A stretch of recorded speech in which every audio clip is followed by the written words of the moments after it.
उसका 10,000वां भाग। इसका वर्णन कहाँ किया गया है?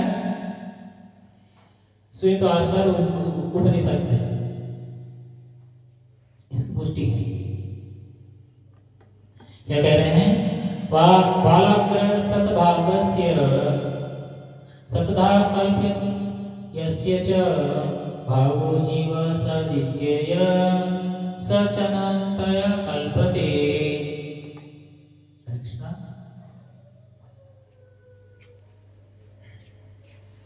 यदि बाल के अग्रभाग को 100 भागों में विभाजित किया जाए, क्या कह रहे हैं? सबसे पहले बाल को लीजिए, उसका जो आगे की हिस्सा है उसको पहले 100 भाग कीजिए, फिर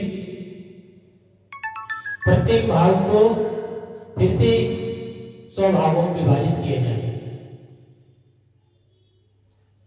तो इस तरह के प्रत्येक भाग की माप आत्मा का परिमाप है। आत्मा कितना सूक्ष्म है इसी से अंदाजा लगाया जा सकता है।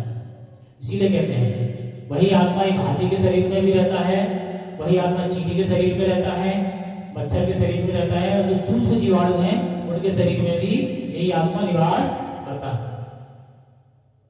जिनको हम अपनी नेत्रों से स्पष्ट नहीं देख पाते।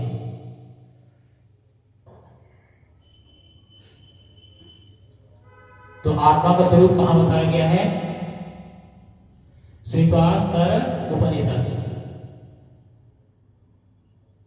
5वां अध्याय 9वां श्लोक में आत्मा के स्वरूप का वर्णन किया गया है। अर्थात हमारे जो पूर्वज रहे वो सारा रिसर्च कर चुके हैं। जो आजकल नई कहते हैं नई खोज हुई है, नया कुछ नहीं, सारा ज्ञान विलुप्त है और शास्त्रों के माध्यम से पढ़ के उसको फिर से खोजा जा रहा है। जो साइंटिस्ट खोज करते हैं उसको क्या बोलते हैं? रिसर्च। क्या बोलते हैं? रिसर्च। वैसे खोजने को क्या बोलते हैं? सर्च। जो पढ़े लिखे बच्चे वो जानते हैं। सर्च मीन्स खोजना और रिसर्च मीन्स दोबारा खोजना। इसका मतलब वैज्ञानिक भी मानते हैं कि ये चीज पहले खोजी जा चुकी है, अब इसको दोबारा से सत्यापित कर रहे हैं।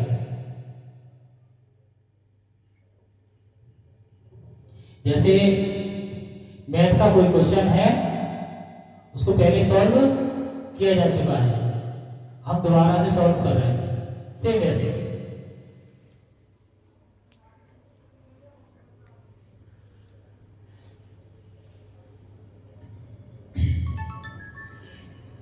इसी प्रकार यही कथन निम्न श्लोक में मिलता है। क्या कह रहे हैं? इससे आगे का जो श्लोक है उसमें वर्णन आता है केशाग्र सद्भागस्य सतांत सादृशात्मकः जीव सूक्ष्म स्वरूपोऽयं सांख्याते तो ही चित्कणः। अब क्या कह रहे हैं? आत्मा के परमाणुओं के अनंत कण हैं जो माप में बाल के अगले नोक के 10,000वें भाग के बराबर है। इस प्रकार आत्मा का प्रत्येक कण भौतिक परमाणुओं से भी छोटा है। कित कण कहा गया ना, चित कण अर्थात कणों से भी छोटा है। आगे क्या कह रहे हैं? ऐसे असंख्य कण हैं, यह अत्यंत लघु आत्म स्फुलिंग भौतिक शरीर का मूल आधार है और इस आत्म स्फुलिंग का प्रभाव सारे शरीर में उसी तरह व्याप्त है जिस प्रकार किसी औषधि का प्रभाव व्याप्त रहता है। ऐसे मान लीजिए जैसे कहीं बल्ब जलता है कमरे में और इसका प्रभाव, उसका प्रकाश जो है पूरे कमरे में होता है। ऐसे ही आत्मा हमारे शरीर में विद्यमान रहता है और उसका प्रभाव पूरे शरीर में दिखता है। स्फुलिंग का मतलब क्या समझते हैं?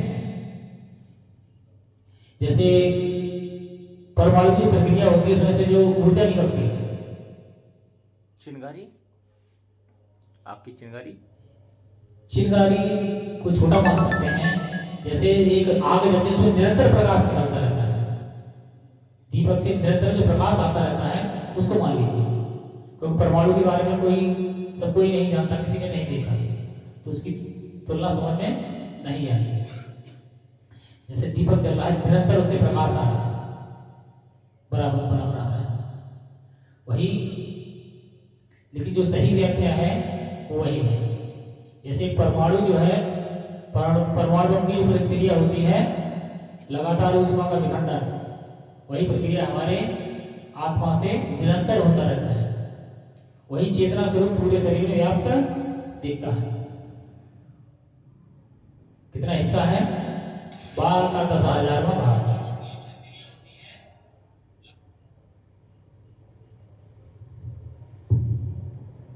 आगे प्रपाद और समझाने का प्रयास करते हैं। जैसे शरीर में कोई रोग होता है और जब औषधि खाते हैं तो उस औषधि खाने से हमारे पूरे शरीर का रोग समाप्त हो जाता है। ठीक वैसा ही प्रभाव हमारे शरीर में आत्मा का है। और दूसरा उदाहरण देते हैं, जो स्फुलिंग है, जो धारा है, वो कैसी है? जैसे विद्युत धारा, बिजली में जो करंट रहता है सतत रहता है, इसीलिए बल्ब लगातार जलता रहता है। अगर उसकी जो धारा है, धारा प्रवाह बाधित होता है तो बल्ब जलना बंद हो जाता है। ऐसे ही हमारे शरीर में जब तक आत्मा का स्फुलिंग बना रहता है, अर्थात आत्मा की जो ऊर्जा है उसका धारा प्रवाह बना रहता है, तब तक हमारा शरीर जीवित कहलाता है। आत्मा का धारा प्रवाह बंद, हम मृत्यु को प्राप्त हैं।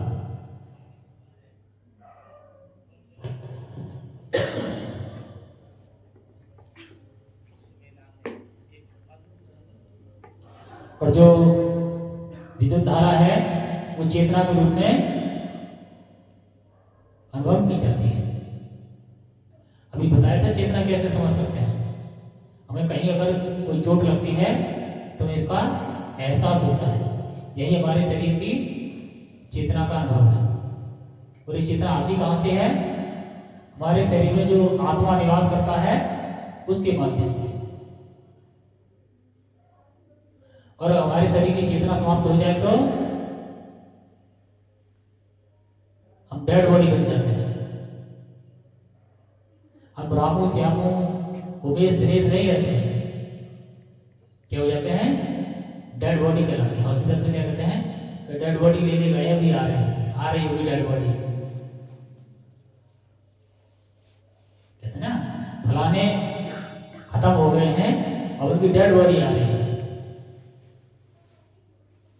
इसका अर्थ क्या समझना चाहिए? वो जो मूल है वो क्या है? आत्मा। आत्मा जाते ही समाप्त है।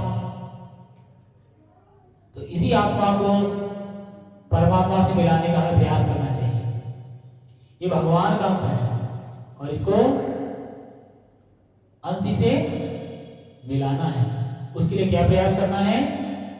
सततम कीर्तनिया सदा हरि। भगवान का निरंतर कीर्तन करना है, निरंतर जप करना है, तभी हम भगवान से मिल सकते हैं।